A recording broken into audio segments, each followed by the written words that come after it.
सत श्री अकाल स्टूडेंट्स, मैं रमनजीत कौर तुहाडा अपने channel learn English in Punjabi ते स्वागत करदी हाँ। अज असी जिहड़ा टॉपिक करन जा रहे हैं उसका नाम है जी प्रैपोजिशनस। तो हुण जिवें कि तुहानूं थंबनेल दिख ही रहा सी कि हुण तो तुसी गलती जिहड़ी है वो नहीं करोगे, क्योंकि ज़्यादातर बच्चे जदों इंग्लिश स्पीकिंग दियां क्लासिस लगाते हैं उन्हां दे विच भी, या फिर जदों अपने एग्जाम्स दिंदे ने, चाहे वो आयल्स लई होण चाहे फिर वो कोई होर एग्जाम होवे, कॉम्पीटिशन एग्जाम होवे जिहदे विच उन्हां नूं जो ज़्यादातर फिल इन दी ब्लैंक्स या कंप्लीट द सेंटेंस करके ब्लैंक्स पाईयां जांदियां ने, उन्हां दे विच उन्हां नूं ज़्यादातर ये प्रैपोजिशनस जिहड़ियां ने वो ऑप्शनस च दित्तियां हुंदियां ने कि 4 ऑप्शनस देतियां या फिर 2 ऑप्शन दे के तुहानूं एक जिहड़ी है वो ब्लैंक दे विच फिल करनी हुंदी है। तो ये ज़्यादातर बच्चे जोड़े आ तुक्के मार के आते हैं, उन्होंने क्लैरिटी नहीं होंगी, कन्फ्यूजन रहती है कि असी कित्थे जड़ा की चीज़ यूज़ करनी है।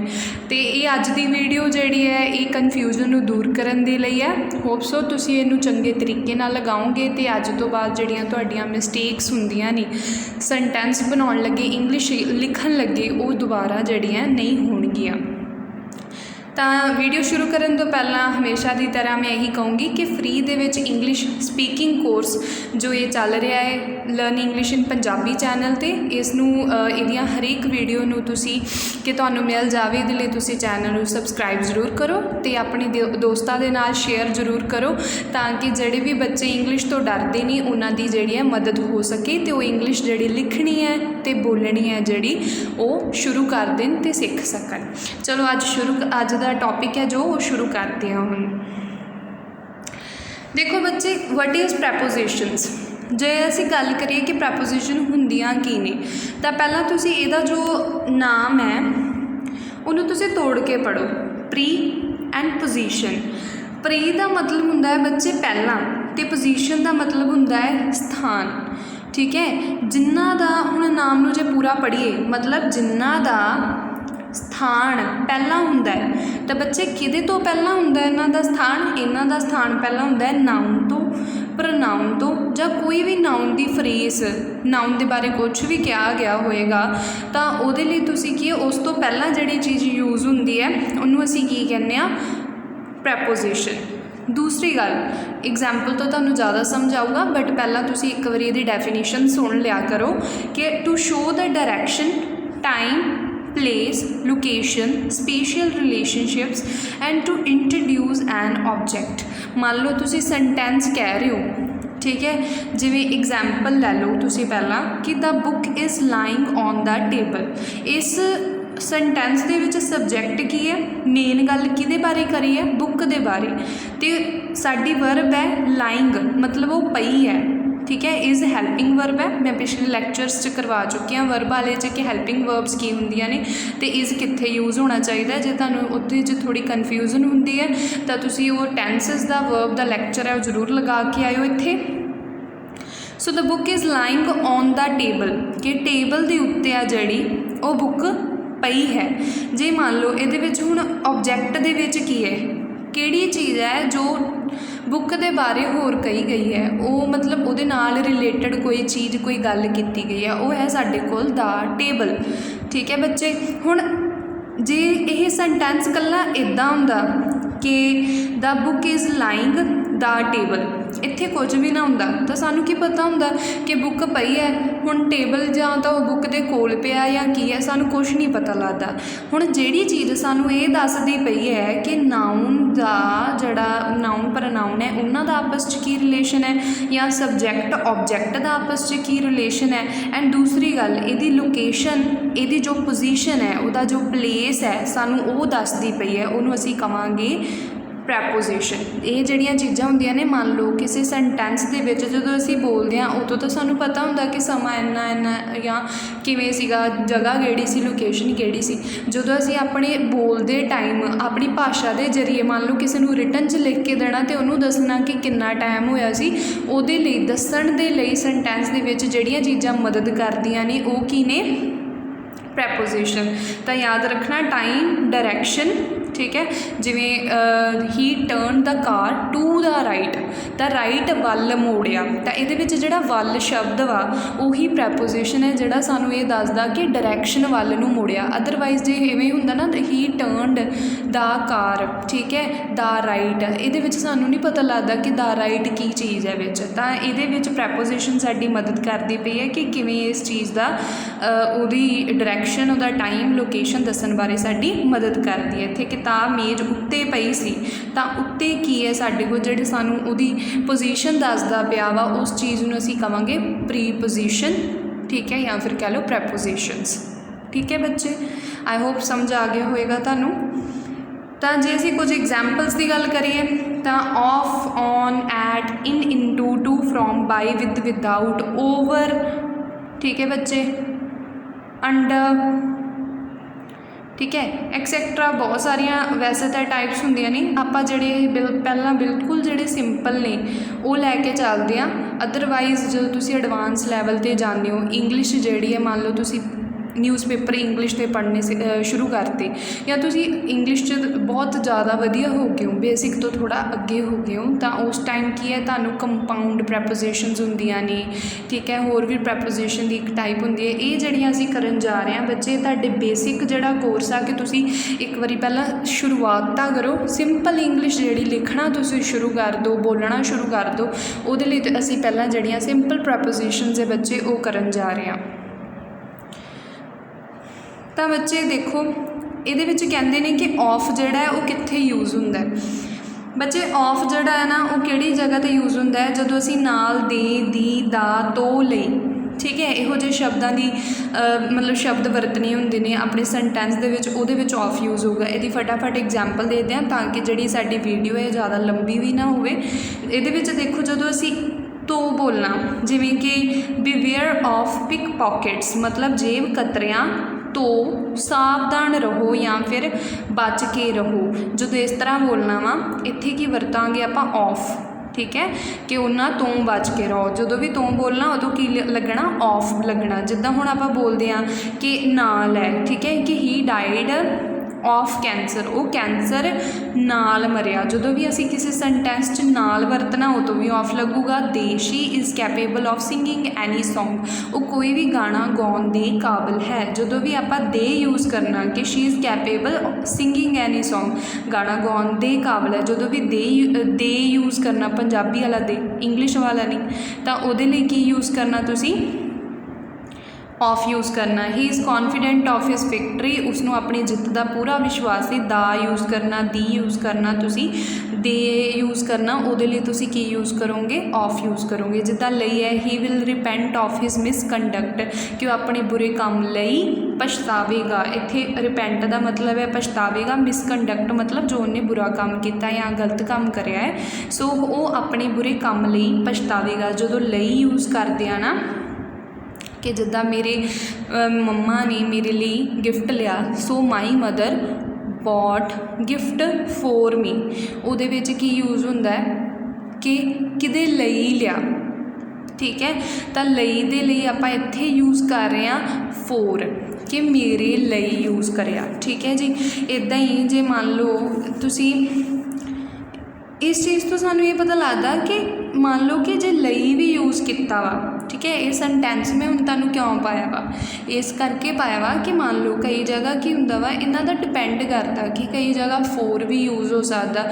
ਮੰਨ ਲਓ ਕਿਸੇ ਪਰਸਨ ਦੀ ਗੱਲ ਕਰ ਰਹੇ ਹੋ, ਠੀਕ ਹੈ, ਤਾਂ ਉੱਥੇ ਲਈ ਦੇ ਲਈ ਕੀ ਯੂਜ਼ ਹੋਊਗਾ, ਫੋਰ। ਇਹ ਗੱਲ ਤੁਸੀਂ ਨੋਟ ਕਰ ਲੈਣੀ ਨਾਲ, ਠੀਕ ਹੈ। ਜਿੱਦਾਂ ਮਾਈ ਮਦਰ ਬੌਟ ਗਿਫਟ ਫੋਰ ਮੀ, ਠੀਕ ਹੈ। ਸੋ ਕਹਿੰਦੇ ਕਿ ਇਹਦੇ ਲਈ ਕਿਸੇ ਪਰਸਨ ਦੇ ਲਈ ਫੋਰ ਯੂਜ਼ ਹੋਊਗਾ। ਅਦਰਵਾਈਜ਼ ਕੋਈ ਗੱਲ, ਕੋਈ ਜਿਹੜੀ ਹੋਰ ਗੱਲ ਕਰ ਰਹੇ ਹੋ ਤੁਸੀਂ, ਵਸਤੂ ਦੀ ਗੱਲ ਕਰ ਰਹੇ ਹੋ, ਠੀਕ ਹੈ। ਸੋ ਜਾਂ ਇਹ ਚੀਜ਼ ਕਿਹਦੀ ਹੈ ਜਾਂ ਕਿਸ ਲਈ ਹੈ ਨਾ, ਤਾਂ ਉਹਦੇ ਵਿੱਚ ਕੀ ਆ, ਜਾਂ ਆਪਣੀਆਂ ਕੁਝ ਇਮੋਸ਼ਨਸ ਦੀ ਗੱਲ ਕਰ ਰਹੇ ਹੋ, ਉੱਥੇ ਤੁਸੀਂ ਲਈ ਦੇ ਲਈ ਆਫ ਯੂਜ਼ ਕਰੋਗੇ। ਇਹ ਚੀਜ਼ ਯਾਦ ਰੱਖਣੀ, ਨਾਲ, ਦੇ, ਦਾ, ਦੀ, ਤੋਂ, ਲਈ ਆਫ ਯੂਜ਼ ਹੋਏਗਾ। ਹੁਣ ਸਾਡੇ ਕੋਲ ਹੈ ਕਹਿੰਦਾ ਕਿ ਔਨ ਜਿਹੜਾ ਕਿੱਥੇ ਯੂਜ਼ ਹੁੰਦਾ, ਠੀਕ ਹੈ। ਤੇ ਨੂੰ ਉੱਪਰ ਦਿਨ ਤੇ ਤਰੀਕ ਦੱਸਣ ਲਈ। ਨੂੰ ਐਟ ਕਿੱਥੇ ਯੂਜ਼ ਹੁੰਦਾ? ਨੂੰ ਹੀ ਵਿਖੇ ਸਮਾਂ ਦੱਸਣੀ ਆ ਛੋਟੇ ਸਥਾਨ ਲਈ। ਇੱਥੇ ਜੋ ਛੋਟੇ ਸਥਾਨ ਲਈ ਲਿਖਿਆ ਹੋਇਆ ਨਾ ਬੱਚੇ, ਇਹ ਮੈਂ ਤੁਹਾਨੂੰ ਨਾ ਬਾਅਦ ਵਿੱਚ ਸਪੈਸ਼ਲ ਕੇਸ ਆਊਗਾ, ਕਿਉਂਕਿ ਐਟ ਅਤੇ ਇਨ ਦੋਨੇ ਸਥਾਨ ਦਾ ਮਤਲਬ ਹੈ, ਜਿੱਦਾਂ ਮੰਨ ਲਓ ਤੁਹਾਡਾ ਪਿੰਡ ਦਾ ਨਾਮ ਹੈ, ਤੁਹਾਡੀ ਸਟੇਟ ਦਾ ਨਾਮ ਹੈ, ਦੇਸ਼ ਦਾ ਨਾਮ ਆ, ਉੱਥੇ ਐਟ ਵੀ ਯੂਜ਼ ਹੁੰਦਾ ਵਾ, ਇਨ ਵੀ ਯੂਜ਼ ਹੁੰਦਾ, ਬਟ ਡਿਪੈਂਡ ਕਰਦਾ ਕਿ ਪਿੰਡ ਲਈ ਕੀ ਯੂਜ਼ ਹੋਊਗਾ, ਸਟੇਟ ਜਾਂ ਫਿਰ ਕਹਿ ਲਓ ਕਿ ਜੋ ਦੇਸ਼ ਦਾ ਨਾਮ ਆ ਉੱਥੇ ਕੀ ਯੂਜ਼ ਹੋਊਗਾ, ਐਟ ਕਿ ਇਨ। ਇਹਦੇ ਲਈ ਸਪੈਸ਼ਲ ਕੇਸ ਆਊਗਾ, ਪਿੱਛੇ ਆਊਗਾ, ਠੀਕ ਹੈ। ਵੈਸੇ ਤਾਂ ਤੁਹਾਨੂੰ ਇੱਥੇ ਵੀ ਮੈਂ ਦੱਸ ਸਕਦੀ ਸੀ, ਇੱਥੇ ਹੀ ਦੱਸ ਦਿੰਦੀ ਹਾਂ। ਦੇਖੋ ਬੱਚੇ, ਜਿਹੜਾ ਐਟ ਹੈ ਨਾ, ਇਹਦਾ ਮਤਲਬ ਵੀ ਕੀ ਹੁੰਦਾ ਵਾ ਕਿ ਮੈਂ ਵਿੱਚ ਰਹਿਣਾ ਵਾ, ਇਹਦਾ ਵੀ ਮਤਲਬ ਵਿੱਚ ਹੋ ਸਕਦਾ ਵਾ। ਇਨ ਦਾ ਮਤਲਬ ਵੀ ਵਿੱਚ ਹੋ ਸਕਦਾ, ਬਟ ਜਿਹੜਾ ਇਨ ਹੈ ਉਹ ਵੱਡੀਆਂ ਜਗ੍ਹਾ ਲਈ ਯੂਜ਼ ਹੁੰਦਾ ਵਾ, ਅਤੇ ਜਿਹੜਾ ਐਟ ਹੈ ਉਹ ਕੀ ਹੈ, ਛੋਟੀਆਂ ਜਗ੍ਹਾ ਲਈ ਯੂਜ਼ ਹੁੰਦਾ ਵਾ। ਇਹਦੀ ਐਗਜ਼ਾਮਪਲ ਕੀ ਹੈ? ਮੰਨ ਲਓ ਕਿ ਆਈ ਲਿਵ ਇਨ ਜਲੰਧਰ, ਠੀਕ ਹੈ, ਆਈ ਲਿਵ ਐਟ ਜਲੰਧਰ ਇਨ ਪੰਜਾਬ। ਤਾਂ ਜਦੋਂ ਛੋਟੀ ਜਗ੍ਹਾ ਵਾ, ਪੰਜਾਬ ਦੇ ਵਿੱਚ ਤੋਂ ਛੋਟੀ ਚੀਜ਼ ਕੀ ਹੈ? ਜਲੰਧਰ। ਤਾਂ ਜਦੋਂ ਜਲੰਧਰ ਦੇ ਵਿੱਚ ਰਹਿ ਰਿਹਾ ਤਾਂ ਉੱਥੇ ਅਸੀਂ ਐਟ ਲਾਵਾਂਗੇ। ਜਦੋਂ ਉਹ ਤੋਂ ਥੋੜ੍ਹੀ ਬੜੀ ਜਗ੍ਹਾ ਦੀ ਗੱਲ ਕਰ ਰਹੇ ਹਾਂ ਉੱਥੇ ਆਪਾਂ ਇਨ ਲਾਵਾਂਗੇ। ਬਸ ਇੰਨਾ ਕੁ ਛੋਟਾ ਜਿਹਾ ਇਹਦਾ ਦਿਮਾਗ ਦੇ ਵਿੱਚ ਤੁਸੀਂ ਗੱਲ ਰੱਖਣੀ ਕਿ ਜੇ ਪਿੰਡ ਦੀ ਨਾਮ ਲੈ ਰਹੇ ਹਾਂ ਆਪਾਂ ਜਾਂ ਛੋਟੀ ਜਗ੍ਹਾ ਦੀ ਗੱਲ ਕਰ ਰਹੇ ਹਾਂ, ਠੀਕ ਹੈ, ਤਾਂ ਉੱਥੇ ਆਪਾਂ ਐਟ ਲਗਾਵਾਂਗੇ, ਇਨ ਨਹੀਂ ਲਗਾਵਾਂਗੇ। ਤੁਸੀਂ ਆਪਣੇ ਦਿਮਾਗ 'ਚ ਰੱਖਣੀ ਇਹ ਗੱਲ। ਅਤੇ ਬਾਕੀ ਔਨ ਅਤੇ ਐਟ ਦੇ ਵਿੱਚ ਕੀ ਫ਼ਰਕ ਆ? ਜਿੱਦਾਂ ਇਹ ਦੋਨੇ ਹੀ ਨੂੰ ਦੇ ਲਈ ਯੂਜ਼ ਹੁੰਦੇ ਆ, ਬਟ ਕੀ ਡਿਫਰੈਂਸ ਆ ਉਹ ਆਪਾਂ ਦੇਖ ਲੈਂਦੇ ਹਾਂ। ਹੁਣ ਦੇਖੋ, ਦੇ ਵਰ ਔਨ ਦਾ ਰੋਡ, ਉਹ ਸੜਕ 'ਤੇ ਸੀ, ਤਾਂ 'ਤੇ ਲਈ ਯੂਜ਼ ਹੋ ਗਿਆ, ਠੀਕ ਹੈ। ਮੈਂ ਤੁਹਾਨੂੰ ਕਿਹਾ ਸੀ 'ਤੇ ਲਈ ਯੂਜ਼ ਹੋਊਗਾ ਔਨ। ਆਈ ਵੈਂਟ ਔਨ 5th ਜੁਲਾਈ, 5 ਜੁਲਾਈ ਨੂੰ, ਹੁਣ ਨੂੰ ਲਈ ਯੂਜ਼ ਹੋ ਗਿਆ ਹੈ ਨਾ। ਅਤੇ ਇੱਦਾਂ ਹੀ ਫਿਰ ਕਹਿੰਦਾ ਕਿ ਦੇ ਵੈਂਟ ਔਨ ਟਿਊਜ਼ਡੇ, ਕਿ ਉਹ ਮੰਗਲਵਾਰ ਨੂੰ ਗਏ। ਹੁਣ ਨੂੰ ਇਹਦੇ 'ਚ ਵੀ ਯੂਜ਼ ਹੋ ਰਿਹਾ। ਹੁਣ ਅਗਲਾ ਸੈਂਟੈਂਸ ਦੇਖੋ, ਦੇ ਕੇਮ ਐਟ ਨਾਈਟ, ਇਹਦੇ 'ਚ ਵੀ ਨੂੰ ਦੇ ਲਈ ਐਟ ਯੂਜ਼ ਹੋ ਰਿਹਾ ਹੈ ਨਾ। ਸ਼ੀ ਕੇਮ ਐਟ 5 o'clock, ਤਾਂ ਸ਼ੀ ਕੇਮ ਐਟ 5 o'clock ਦਾ ਮਤਲਬ ਹੈ ਕਿ ਉਹ 5 ਵਜੇ ਆਈ। ਤਾਂ ਉਸ ਤੋਂ ਬਾਅਦ ਸਾਡੇ ਕੋਲ ਹੈ ਕਿ ਸ਼ੀ ਵਾਜ਼ ਐਟ ਹੋਮ, ਉਹ ਘਰ ਹੀ ਸੀ, ਠੀਕ ਹੈ। ਇੱਕ ਤਾਂ ਹੀ ਦੇ ਲਈ ਕੀ ਯੂਜ਼ ਹੋ ਗਿਆ? ਐਟ। ਹੁਣ ਮੈਂ ਤੁਹਾਨੂੰ ਇਹ ਦੱਸਦੀ ਹਾਂ ਕਿ ਨੂੰ ਦੇ ਲਈ ਕੀ ਫ਼ਰਕ ਆ। ਜਦੋਂ ਤਾਂ ਦਿਨ ਦੀ ਗੱਲ ਹੋਊਗੀ, ਮੰਨ ਲਓ ਕਿ ਮੰਗਲਵਾਰ ਆ, ਉੱਥੇ ਤੁਸੀਂ ਨੂੰ ਦੇ ਲਈ ਕਿ ਮੰਗਲਵਾਰ ਨੂੰ, ਤਾਂ ਉੱਥੇ ਔਨ ਯੂਜ਼ ਕਰੋਗੇ। ਜੇ ਤਰੀਕ ਕੋਈ ਦੱਸੀ ਜਿੱਦਾਂ 5th ਜੁਲਾਈ ਆ, ਤਾਂ ਉੱਥੇ ਕੀ ਆਊਗਾ? ਔਨ ਆਊਗਾ, ਠੀਕ ਹੈ। ਤਰੀਕ ਦੱਸਣ ਦੇ ਲਈ, ਦਿਨ ਦੱਸਣ ਲਈ ਤੁਸੀਂ ਔਨ ਯੂਜ਼ ਕਰੋਗੇ, ਨੂੰ ਵਰਤਣਾ ਹੋਵੇ ਜਦੋਂ। ਅਤੇ ਜੇ ਨੂੰ ਵਰਤਣਾ ਵਾ, ਮੰਨ ਲਾ ਕਿ ਉਹ ਰਾਤ ਨੂੰ ਆਈ, ਠੀਕ ਹੈ, ਤਾਂ ਉੱਥੇ ਤੁਸੀਂ ਜਦੋਂ ਸਮਾਂ ਦੱਸ ਦਿਓ ਕਿਸੇ ਚੀਜ਼ ਦਾ, ਤਾਂ ਸਮਾਂ ਦੱਸਣ ਦੇ ਲਈ ਅਸੀਂ ਐਟ ਯੂਜ਼ ਕਰਦੇ ਹਾਂ। ਬਟ ਜੇ ਦਿਨ ਅਤੇ ਤਰੀਕ ਦੱਸਣੀ ਹੈ, ਵੱਡੀ ਚੀਜ਼ ਦੱਸਣੀ ਹੈ ਸਮੇਂ ਤੋਂ ਪਹਿਲਾਂ, ਤਾਂ ਉੱਥੇ ਅਸੀਂ ਕੀ ਯੂਜ਼ ਕਰਾਂਗੇ? ਔਨ ਯੂਜ਼ ਕਰਾਂਗੇ। ਇਹ ਚੀਜ਼ ਦਿਮਾਗ ਦੇ ਵਿੱਚ ਤੁਸੀਂ ਰੱਖਣੀ, ਠੀਕ ਹੈ ਬੱਚੇ। ਹੁਣ ਸਾਡੇ ਕੋਲ ਹੈ ਕਿ ਇਨ ਅਤੇ ਇਨਟੂ ਜਿਹੜੇ ਆ ਉਹ ਕਿੱਥੇ ਯੂਜ਼ ਹੁੰਦੇ ਆ, ਠੀਕ ਹੈ। ਹੁਣ ਇਹਦੇ ਵਿੱਚ ਦੇਖੋ, ਇਨ ਦਾ ਮਤਲਬ ਵੀ ਵਿੱਚ ਹੈ ਅਤੇ ਇਨਟੂ ਦਾ ਮਤਲਬ ਵੀ ਵਿੱਚ ਹੈ, ਬਟ ਚਾਰ ਦੀਵਾਰੀ ਦੇ ਅੰਦਰ ਲਈ, ਠੀਕ ਹੈ। ਵੱਡੇ ਸਥਾਨ ਲਈ ਮੈਂ ਤੁਹਾਨੂੰ ਪਹਿਲਾਂ ਹੀ ਦੱਸਤਾ ਸੀਗਾ ਕਿ ਜਿੱਦਾਂ ਮੰਨ ਲਓ ਪੰਜਾਬ ਜਾਂ ਦੇਸ਼ ਦੇ ਲਈ, ਵੱਡੀ ਜਗ੍ਹਾ ਲਈ, ਅਤੇ ਇਹਦਾ ਐਟ ਦੇ ਨਾਲ ਸਿੱਧਾ ਲਿੰਕ ਆ, ਠੀਕ ਹੈ। ਇਨਟੂ ਦਾ ਮਤਲਬ ਕੀ ਹੈ? ਜਦੋਂ ਬਾਹਰ ਦੇ ਲਈ, ਜਦੋਂ ਇੱਥੇ ਗਲਤੀ ਨਹੀਂ ਆਊਗਾ, ਇੱਥੇ ਆਊਗਾ ਗਤੀ ਦਾ ਪਤਾ ਚੱਲਦਾ ਹੈ। ਮਤਲਬ ਕੀ ਇਹਦਾ ਮਤਲਬ ਹੈ ਕਿ ਚੀਜ਼ ਜਿਹੜੀ ਹੈ ਮੂਵਮੈਂਟ ਦੇ ਵਿੱਚ ਆ, ਉਹ ਹਿਲ ਡੁਲ ਕਰ ਰਹੀ ਆ, ਜਾਂ ਫਿਰ ਕੋਈ ਜਿਹੜੀ ਆ ਉਹ ਗਤੀ ਕਰ ਰਹੀ ਹੈ, ਠੀਕ ਹੈ। ਹੁਣ ਇਹਦੀ ਐਗਜ਼ਾਮਪਲ ਤੋਂ ਤੁਹਾਨੂੰ ਜ਼ਿਆਦਾ ਸਮਝ ਆਊਗਾ। ਦੇਖੋ, ਹੁਣ she lives in this house. ਹੁਣ ਹਾਊਸ ਹੈ ਜਿਹੜਾ, ਉਹਦੀਆਂ 4 ਦੀਵਾਰਾਂ ਹੈਗੀਆਂ ਨੇ। ਜਦੋਂ ਵੀ ਆਪਾਂ 4 ਦੀਵਾਰੀ ਦੇ ਵਿੱਚ ਹਾਊਸ ਦੇ ਵਿੱਚ ਕੋਈ ਰੂਮ ਦੀ ਗੱਲ ਕਰ ਰਹੇ ਹਾਂ, ਉਹਦੇ ਵਿੱਚ ਹਮੇਸ਼ਾ ਕੀ ਹੈ? She is in her room, into her room ਨਹੀਂ ਆਊਗਾ, ਠੀਕ ਹੈ ਜੀ। ਤਾਂ ਆਪਣੇ ਰੂਮ ਦੇ ਵਿੱਚ ਇੱਕ ਤਾਂ ਬਿਨਾਂ ਕਿਸੇ ਮੂਵਮੈਂਟ ਦੇ ਜਿਹੜੀ ਬੈਠੀ ਹੋਈ ਹੈ, ਕਰ ਰਹੀ ਹੈ ਕਿ ਨਹੀਂ ਕਰ ਰਹੀ, ਬਟ ਮੇਨ ਗੱਲ ਹੈ ਕਿ ਉਹ 4 ਦੀਵਾਰੀ ਦੇ ਅੰਦਰ ਬੈਠੀ ਹੋਈ ਹੈ, ਠੀਕ ਹੈ, ਕੋਈ ਮੂਵਮੈਂਟ ਨਹੀਂ ਕਰ ਰਹੀ। ਦੂਜੀ ਚੀਜ਼ ਇਹ ਵੀ ਨਾਲ ਲਿੰਕ ਹੋ ਜਾਂਦੀ ਹੈ, ਤਾਂ ਉਹ ਸਾਡੇ ਕੋਲ ਕੀ ਆ ਜਾਊਗਾ ਕਿ ਉੱਥੇ ਕੀ ਯੂਜ਼ ਹੋਊਗਾ? ਇਨ ਯੂਜ਼ ਹੋਊਗਾ। Keep these words in mind, ਠੀਕ ਹੈ। ਇਹਨਾਂ ਸ਼ਬਦਾਂ ਨੂੰ ਦਿਮਾਗ ਵਿੱਚ ਰੱਖੋ, ਠੀਕ ਹੈ। ਸੋ ਇਹਦੇ ਵਿੱਚ ਜਿਹੜਾ ਵਿੱਚ ਯੂਜ਼ ਹੋਇਆ ਵਾ ਕਿ ਆਪਣੇ ਦਿਮਾਗ ਵਿੱਚ ਰੱਖਣਾ, ਤਾਂ ਇਨਟੂ ਯੋਰ ਮਾਈਂਡ ਨਹੀਂ ਹੁੰਦਾ ਕਦੇ ਵੀ, ਕਿਉਂਕਿ ਜਿਹੜਾ ਮਾਈਂਡ ਹੈ ਉਹ ਇੱਕ ਸਟੈਟਿਕ ਚੀਜ਼ ਹੈ ਬੱਚੇ। ਹੁਣ ਇੱਥੇ ਇਹ ਨਹੀਂ ਲੱਭਣਾ ਕਿ ਮਾਈਂਡ ਦੀਆਂ ਵੀ ਜਿਹੜੀਆਂ ਦੀਵਾਰਾਂ ਹੁੰਦੀਆਂ ਨੇ, ਨਹੀਂ ਬੱਚੇ, ਇੱਦਾਂ ਨਹੀਂ ਹੁੰਦਾ।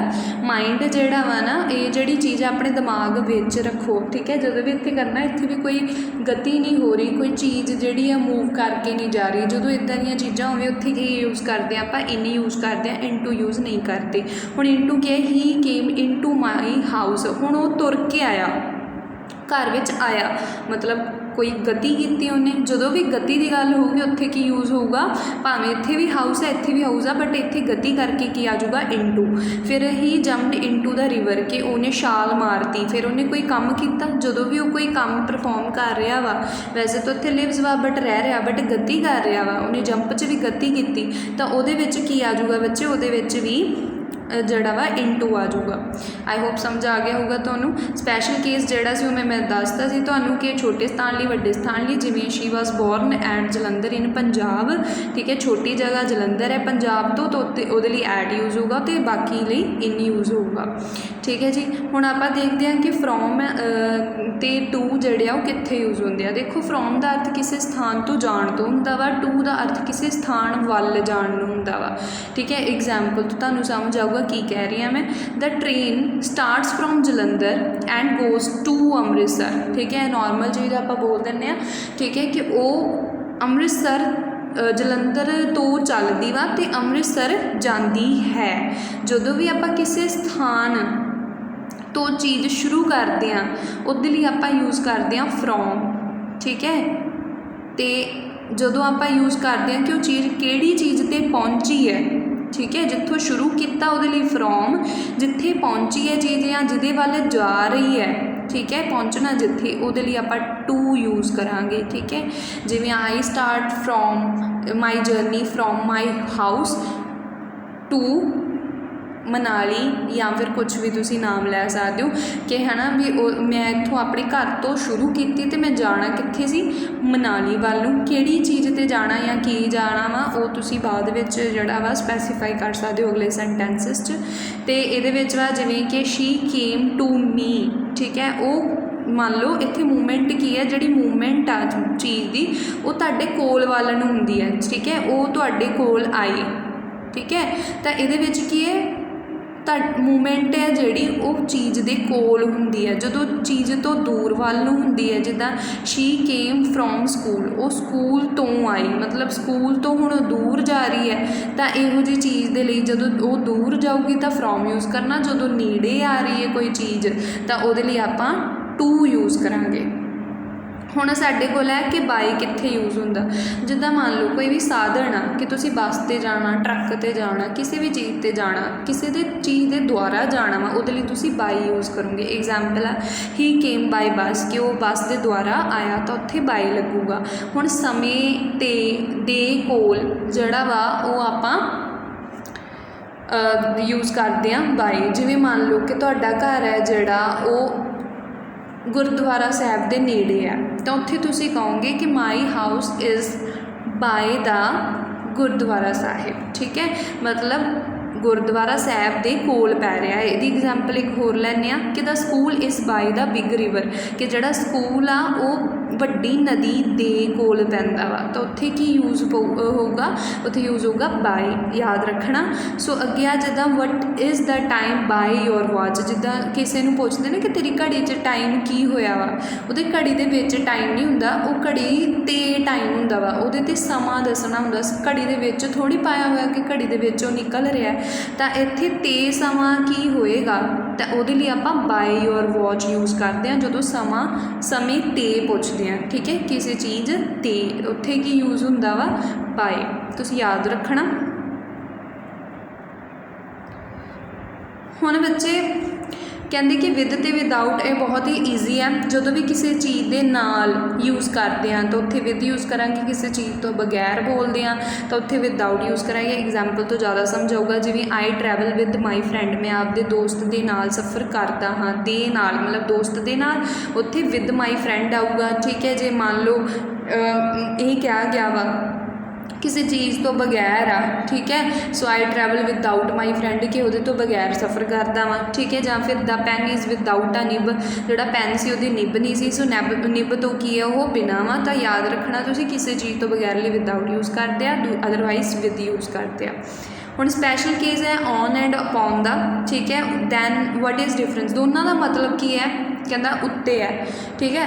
ਤਾਂ ਦੋਨਾਂ ਦੇ ਵਿੱਚ ਡਿਫਰੈਂਸ ਕੀ ਹੈ, ਔਨ ਆਪਾਂ ਪਿੱਛੇ ਵੀ ਕਰ ਚੁੱਕੇ ਹਾਂ ਹੈ ਨਾ, ਤਾਂ ਉਹਦਾ ਮਤਲਬ ਉੱਤੇ ਵੀ ਹੁੰਦਾ। ਜਿਵੇਂ ਇਹਦੇ 'ਚ ਡਿਫਰੈਂਸ ਇਹ ਆ, ਜਿਹੜਾ ਔਨ ਹੈ ਨਾ ਬੱਚੇ, ਉਹਦੇ ਵਿੱਚ ਜਿਹੜੀ ਹੈ ਇੱਕ ਜਗ੍ਹਾ 'ਤੇ ਟਿਕੇ ਰਹਿਣ ਦੀ ਗੱਲ ਕਰਦਾ, ਬਟ ਅਪੋਨ ਦੇ ਵਿੱਚ ਜਿਹੜੀ ਹੈ ਗਤੀ ਦੀ ਗੱਲ ਕਰਦਾ। ਮੰਨ ਲਓ ਦ book is lying on the chair, ਮੇਰੀ ਕਿਤਾਬ ਕੁਰਸੀ ਉੱਪਰ ਪਈ ਹੈ। ਹੁਣ ਬੁੱਕ ਜਿਹੜੀ ਉਹ ਭੱਜ ਕੇ ਤਾਂ ਨਹੀਂ ਕਿਤੇ ਜਾ ਰਹੀ, ਉੱਥੇ ਪਈ ਹੈ ਨਾ, ਤਾਂ ਇਹਦੇ ਲਈ ਕੀ ਯੂਜ਼ ਕਰਾਂਗੇ ਆਪਾਂ, ਔਨ, ਕਿ ਲਾਈਂਗ ਔਨ ਦਾ ਚੇਅਰ, ਉੱਪਰ ਪਈ ਹੈ ਜਾਂ ਉੱਤੇ ਪਈ ਹੈ, ਉਹਦੇ ਲਈ ਔਨ ਯੂਜ਼ ਕਰਾਂਗੇ, ਠੀਕ ਹੈ, ਅਪੋਨ ਯੂਜ਼ ਨਹੀਂ ਕਰਾਂਗੇ।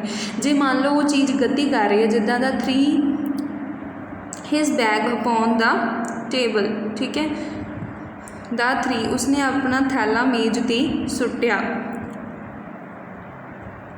ਇੱਥੇ 3 ਦੀ ਜਗ੍ਹਾ ਆਊਗਾ ਅਤੇ ਦਾ ਦੀ ਜਗ੍ਹਾ ਆਊਗਾ ਹੀ ਥ੍ਰੀਊ, ਠੀਕ ਹੈ। ਇਹ ਸੈਂਟੈਂਸ ਜਿਹੜਾ ਟਾਈਪ ਕਰਦੇ ਪਏ ਆਟੋ ਟਾਈਪਿੰਗ ਦੀ ਵਜ੍ਹਾ ਨਾਲ ਗਲਤ ਹੋ ਗਿਆ, ਠੀਕ ਹੈ। ਸੋ ਕਹਿੰਦੇ ਕਿ ਹੀ ਥ੍ਰੀਊ ਹਿਜ਼ ਬੈਗ ਅਪੋਨ ਦਾ ਟੇਬਲ, ਕਿ ਉਹਨੇ ਜਿਹੜਾ ਆਪਣਾ ਥੈਲਾ ਹੈ ਉਹ ਮੇਜ਼ ਉੱਤੇ ਸਿੱਟਿਆ। ਤਾਂ ਉਹਨੇ ਜੋ ਸਿੱਟਣ ਲੱਗਾ ਤਾਂ ਕੁਝ ਗਤੀ ਹੋਈ ਨਾ ਬੈਗ ਦੀ, ਇਸ ਕਰਕੇ ਉਹ ਕੀ ਹੈ ਮੇਜ਼ 'ਤੇ ਸਿੱਟਣ ਲੱਗੇ, ਤਾਂ ਅਪੋਨ ਲੱਗੂਗਾ। ਉਹ ਟੇਬਲ ਉੱਤੇ ਸਿਰਫ ਸ਼ਾਂਤ ਹੋ ਕੇ ਪਿਆ ਨਹੀਂ ਸੀ, ਉਹਨੇ ਚੀਜ਼ ਦੀ ਕੀ ਹੈ ਗਤੀ ਕਰਵਾਈ, ਇਸ ਲਈ ਅਪੋਨ ਯੂਜ਼ ਹੋਊਗਾ, ਔਨ ਯੂਜ਼ ਨਹੀਂ ਹੋਏਗਾ। ਹੁਣ ਓਵਰ ਅਤੇ ਅੰਡਰ ਕਿੱਥੇ ਯੂਜ਼ ਹੁੰਦੇ ਨੇ, ਓਵਰ ਦਾ ਮਤਲਬ ਹੁੰਦਾ ਬੱਚੇ ਉੱਪਰ ਜਾਂ ਉੱਪਰੋਂ, ਅੰਡਰ ਦਾ ਮਤਲਬ ਹੁੰਦਾ ਹੇਠਾਂ ਜਾਂ ਫਿਰ ਤੋਂ ਘੱਟ। ਇਹਦਾ ਮਤਲਬ ਕੀ ਹੈ, ਕਹਿੰਦਾ ਤਾਂ ਡੌਗ ਜੰਪਡ ਓਵਰ ਦਾ ਵॉल, ਜਿਹੜਾ ਡੌਗ ਸੀਗਾ ਉਹਨੇ ਜੰਪ ਕੀਤਾ, ਠੀਕ ਹੈ। ਕਿੱਦਾਂ, ਕੁੱਤਾ ਦੀਵਾਰ ਉੱਪਰੋਂ ਕੁੱਦਿਆ, ਠੀਕ ਹੈ। ਕਿਸੇ ਚੀਜ਼ ਤੋਂ ਉੱਪਰੋਂ ਜਦੋਂ ਚੀਜ਼ ਮਤਲਬ ਉੱਪਰੋਂ ਹੁੰਦਾ ਵਾ ਕੋਈ ਕੰਮ, ਅਤੇ ਉਹਦੇ ਵਿੱਚ ਕੀ ਹੈ ਓਵਰ ਯੂਜ਼ ਹੋਊਗਾ, ਠੀਕ ਹੈ। ਓਵਰ ਦਾ ਵॉल ਜਿਹੜਾ ਉੱਥੇ ਯੂਜ਼ ਹੋ ਜਾਊਗਾ, ਠੀਕ ਹੈ। ਅਤੇ ਦੀਵਾਰ ਉੱਤੇ ਨਹੀਂ ਕੁੱਦਿਆ ਹੁੰਦਾ, ਉਹ ਦੀਵਾਰ ਤੋਂ ਉੱਪਰੋਂ ਹੀ ਕੁੱਦੂਗਾ, ਇਸ ਕਰਕੇ ਇੱਥੇ ਅਪੋਨ ਯੂਜ਼ ਨਹੀਂ ਹੋ ਰਿਹਾ, ਉਹ 'ਚ ਵੀ ਗਤੀ ਹੁੰਦੀ ਹੈ, ਇਹਦੇ ਲਈ ਓਵਰ ਯੂਜ਼ ਹੋਊਗਾ। ਇਹ ਵੀ ਚੀਜ਼ ਥੋੜ੍ਹੀ ਯਾਦ ਰੱਖਣੀ ਤੁਸੀਂ। ਉਸ ਤੋਂ ਬਾਅਦ ਕਹਿੰਦੇ ਕਿ ਹੀ ਇਜ਼ ਓਵਰ 40, ਉਹ 40 ਤੋਂ ਉੱਪਰ ਹੈ। ਜਦੋਂ ਉਮਰ ਦੀ ਗੱਲ ਆਏਗੀ ਨਾ, ਉੱਥੇ ਬੱਚੇ ਕੀ ਯੂਜ਼ ਹੋਊਗਾ, ਔਨ ਯੂਜ਼ ਨਹੀਂ ਹੋਊਗਾ, ਉੱਥੇ ਹੋਊਗਾ ਓਵਰ, ਠੀਕ ਹੈ। ਮਤਲਬ ਉਹਦੇ ਇੰਨੀ ਉਮਰ ਤੋਂ ਉੱਪਰ ਹੈ, ਅਤੇ ਇੱਥੇ ਉਮਰ ਦੇ ਲਈ ਜਿਹੜਾ ਵਾ ਤੋਂ ਉੱਪਰ ਯੂਜ਼ ਹੋਊਗਾ। ਅਦਰਵਾਈਜ਼ ਅੰਡਰ ਯੂਜ਼ ਹੋਊਗਾ ਕਿ ਸ਼ੀ ਇਜ਼ ਅੰਡਰ 6, ਇਹਦਾ ਮਤਲਬ ਹੈ ਕਿ ਉਹਦੀ ਉਮਰ 6 ਸਾਲ ਤੋਂ ਘੱਟ ਹੈ। The dog is under the table, ਕਿ ਉਹ ਮੇਜ਼ ਦੇ ਹੇਠਾਂ ਹੈ, ਜਿਹੜਾ ਕੁੱਤਾ ਮੇਜ਼ ਦੇ ਹੇਠਾਂ ਹੈ, ਤਾਂ ਉਹਦੇ ਲਈ ਅੰਡਰ ਯੂਜ਼ ਹੋਏਗਾ। ਸੋ ਬੱਚੇ thank you for watching this video, ਅਤੇ ਚੈਨਲ ਨੂੰ ਸਬਸਕ੍ਰਾਈਬ ਜ਼ਰੂਰ ਕਰ ਲੈਣਾ ਕਿ ਸਾਰੀਆਂ ਵੀਡੀਓਜ਼ ਤੁਹਾਨੂੰ ਮਿਲੇ। ਅਤੇ ਫ੍ਰੀ ਦੇ ਵਿੱਚ ਜੋ ਇਹ ਇੰਗਲਿਸ਼ ਸਪੀਕਿੰਗ ਕੋਰਸ ਹੈ, ਇਹਨੂੰ ਆਪਣੇ ਦੋਸਤਾਂ ਨਾਲ ਸ਼ੇਅਰ ਜ਼ਰੂਰ ਕਰਨਾ, ਲਾਈਕ ਜ਼ਰੂਰ ਕਰਨਾ ਜੇ ਵੀਡੀਓ ਵਧੀਆ ਲੱਗੀ, ਐਂਡ ਕਮੈਂਟ ਵੀ ਕਰਨਾ। Thank you so much. ਹੁਣ ਮਿਲਦੇ ਆਪਣੀ ਨੈਕਸਟ ਵੀਡੀਓ 'ਚ।